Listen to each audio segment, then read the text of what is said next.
Hello everyone, welcome to the latest episode of हर stock कुछ कहता है, प्रेजेंटेड बाय एंजल वन। एक ऐसा पॉडकास्ट जहां पर हम जानेंगे और समझेंगे कि कैसा होता है एक कंपनी का सफर। उम्मीद करते हैं कि आपको हमारे पिछले एपिसोड सुनकर मजा आया होगा। अगर आप पहली बार इस पॉडकास्ट को सुन रहे हैं सो वी वुड रिकमेंड कि आप हमारे पिछले एपिसोड्स भी जरूर चेकआउट करें, जहां पर हमने United breweries, ITC, Raymond's, Indigo airlines और जिलेट इंडिया लिमिटेड जैसी कंपनीज के बारे में बात की थी। मेरा नाम है रोहन और शुरू करते हैं आज का एपिसोड।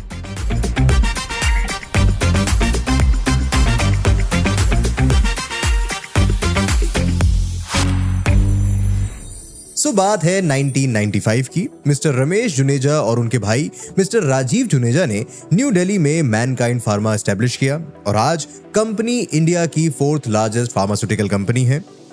शुरुआत में कंपनी ने जेनेरिक मेडिसिन और over the counter products manufacture करना शुरू किया। उन्हें सोसाइटी के सारे लोगों के लिए अफोर्डेबल हेल्थ केयर एक्सेसिबल करना था। मैनकाइंड फार्मा ने अपने जर्नी में कंसिस्टेंट ग्रोथ और एक्सपेंशन देखा है। उनकी स्ट्रेटजी थी क्वालिटी और अफोर्डेबल प्राइसिंग पर फोकस करना, जिससे उनका बिजनेस बहुत तेजी से ग्रो करने लगा। उनके इनोवेटिव मार्केटिंग टेक्निक्स ने उन्हें इंडियन मार्केट को कैप्चर करने में काफी हेल्प किया। 2005 में कंपनी ने ऑफ्थेल्मिक फार्मा सेक्टर में एंटर किया with the launch of eye drops. फिर 2007 में कंपनी ने कंज्यूमर हेल्थ केयर में अपना ब्रांड मैनफोर्स लॉन्च किया। मैनकाइंड फार्मा ने इनिशियली अपने डिस्ट्रीब्यूशन नेटवर्क को स्ट्रेंथन करने के लिए यूनिक अप्रोच अडॉप्ट किया था। बड़ी सिटीज जैसे कि मुंबई और दिल्ली को टारगेट करने की जगह उन्होंने अपने प्रोडक्ट्स को रूरल एरियाज में पहुंचाने पर फोकस किया और इससे उनकी रीच और सेल्स दोनों इंक्रीज हो गई। मैनकाइंड फार्मा ने अपने ऑपरेशंस को एक्सपैंड करके इंटरनेशनल मार्केट में भी अपना फुटप्रिंट बनाया। देखते ही देखते 2005 में उनका सेल्स 5 करोड़ से बढ़कर 500 करोड़ हो गया और 2016 में 5000 करोड़ हो गया। डीप मार्केट पेनिट्रेशन की वजह से कंपनी इंडिया और अब्रॉड दोनों में ही ग्रो कर रही है। चलिए, अब हमने मैनकाइंड फार्मा को तो समझ लिया, देखते हैं इनके कॉम्पिटिशंस को। Main competitors of Mankind Pharma are Sun Pharmaceuticals, Divi's Laboratories and नेक्टो Pharma. With around 25 factories, Mankind Pharma 1000 से भी ज्यादा प्रोडक्ट्स मैन्युफैक्चर करता है under an umbrella of 36 brands. ये सारी दवाइयां पेन, इन्फेक्शंस और कार्डियक डिजीज ठीक करने में हेल्प करती हैं। इतना ही नहीं, the company also offers its own home grown brands of consumer health care products जैसे कि condoms, pregnancy test and acne treatments. Company की 6 R&D सेंटर्स हैं जहां पर 600 से भी ज्यादा साइंटिस्ट हैं। अब चलिए इस इंडस्ट्री के बारे में थोड़ा और जानते हैं।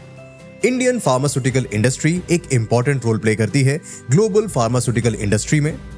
साल 2018 से लेकर 2023 तक इंडियन फार्मास्यूटिकल इंडस्ट्री ने 6 to 8% CAGR से ग्रो किया है, जिसका प्राइमरी रीजन एक्सपोर्ट्स में इंक्रीज एंड डोमेस्टिक मार्केट्स में एक्सपेंशन है। इंडिया की डोमेस्टिक फार्मा सेक्टर की वैल्यूएशन 2021 में $42 बिलियन थी। हम तो ग्लोबल मेडिकल टूरिज्म हब भी है, क्योंकि हम quality health care services affordable rates पर ऑफर कर पाते हैं। हम विश्व भर में लो कॉस्ट वैक्सीन्स के बिगेस्ट सप्लायर हैं। चलिए अब मैनकाइंड फार्मा के फाइनेंशियल परफॉर्मेंसेस को देखते हैं। फाइनेंशियल ईयर 2024 के 4th क्वार्टर के लिए मैनकाइंड फार्मा ने 477 करोड़ रुपीस की कंसोलिडेटेड नेट प्रॉफिट रिपोर्ट की, जो कि पिछले साल से 62.2% से बढ़ी है। कंपनी की revenue from operations 2441 crore rupees थी, up by 19% year on year from 2053 crore rupees in the same period last year. Company ने अपने एक्सपेंसेस भी कम कर दिए हैं। Expenses in this quarter were 1964 crore rupees versus 2119 crore rupees in October December quarter. अब हमने फाइनेंशियल परफॉर्मेंस की बात भी कर ली। बात करते हैं मैनकाइंड फार्मा के CSR इनिशिएटिव्स की। कंपनी के ज्यादातर CSR initiatives health, education and livelihood enhancement initiatives पर ध्यान केंद्रित करते हैं।